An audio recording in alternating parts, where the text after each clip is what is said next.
I'm here today to ask you and to discuss if AI art is actually art. This is not a question that even crossed my mind until I did my first B2B sales effort to a gallery who clearly did not think so.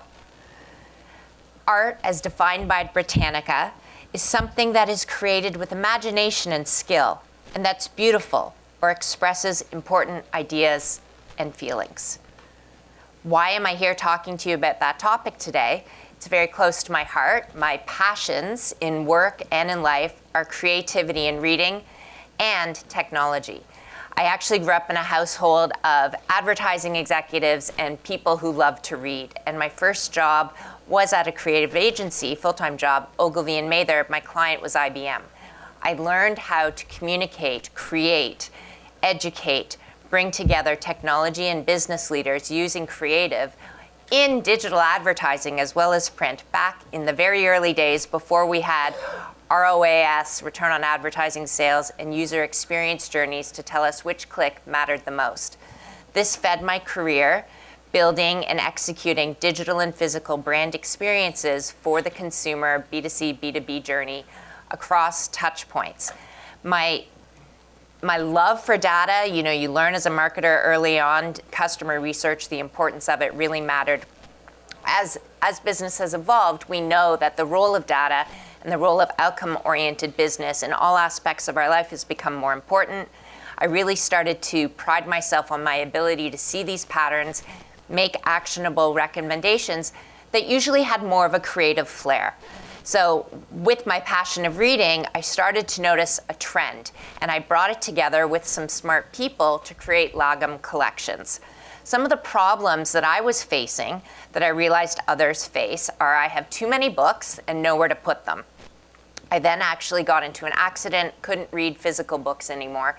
So on top of donating my books, borrowing them from the library, I now had digital books that I no longer could put on my shelves and display and show off.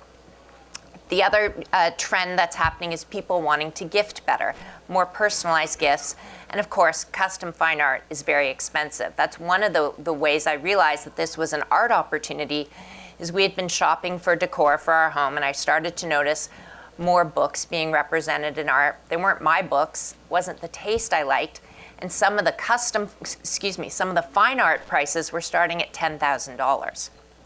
Now, finding a problem that's common to other people that's not yet being solved, I've learned is one of the secrets to thinking about a business you want to invest in, putting that data together.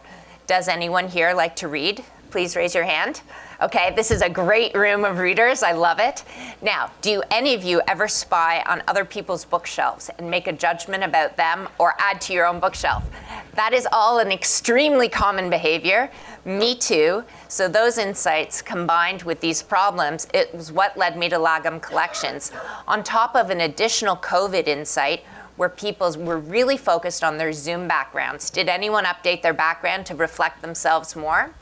And show off and change it a little bit? Well, some people are hiring stylists in California for $20,000 to do that physically. Adele went down to her local Waterstones, said, I don't read, I don't know what should be on my bookshelf, tell me, and she spent $1,000 doing it. We've created an application that allows you to do this at a very simplistic way.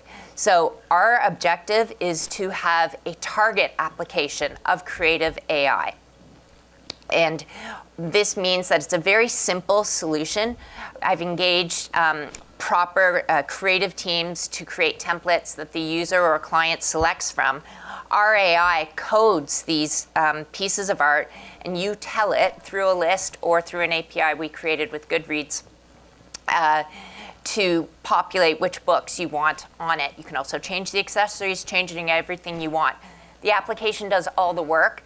And then voila, in real life, a beautiful digital photographic shelf portrait reflecting you or the person you're gifting it to arrives and goes on your wall.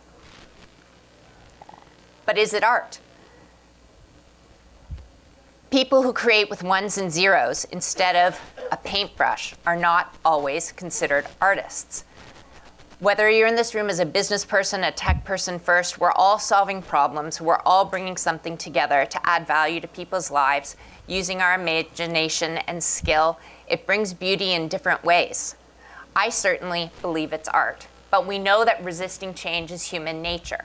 Whether we're talking about the story of the caveman lifting, the cave person lifting the rocks by hand or with a wheel, whether we're talking about the printing press, which was a democratization opportunity, the powers that be certainly knew it and didn't want it to happen versus Latin or calligraphy.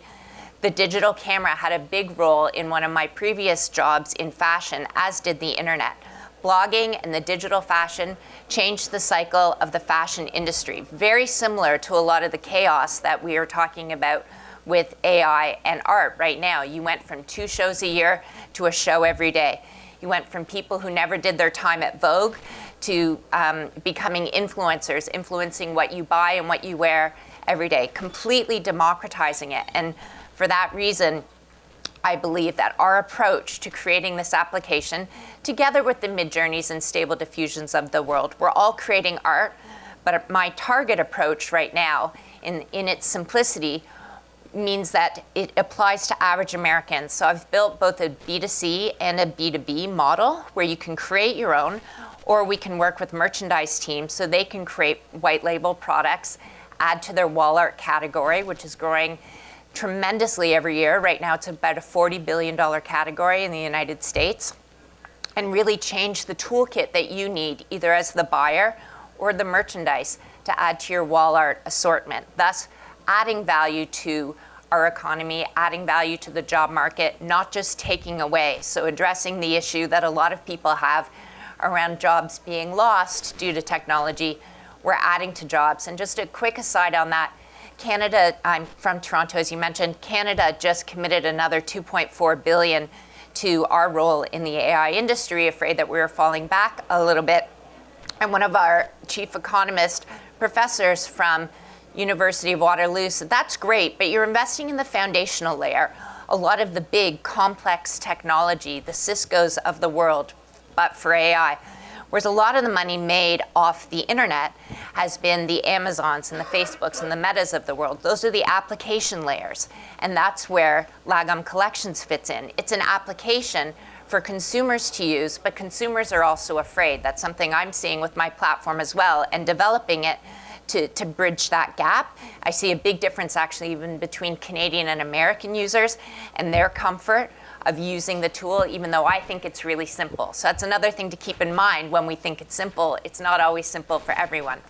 Just in closing, I want to just remind us all that yes, I'm still in the data business, fostering value creation through my art, through bringing the communities together of books. We know that someone else started with books very successfully and is relying on that data. Well, our communities and collections can extend to anything you measure: sneakers, stamps, coins, and more. We can bring it all together, and obviously you've got the data and the connections the community make from people who like to read different things. Nike sneakerheads, Adidas sneakerheads, stamp collectors, they can all come together. But of course, the entire community and the ecosystem interested in that data, we will do it securely and privacy, with all the privacy mechanisms in place, of course. But the advertising, co-creation, product extension capabilities, and applications are boundless. I appreciate your time. Thank you very much. Leave you with some rock and roll inspiration, and I hope to meet you again soon. Thank you.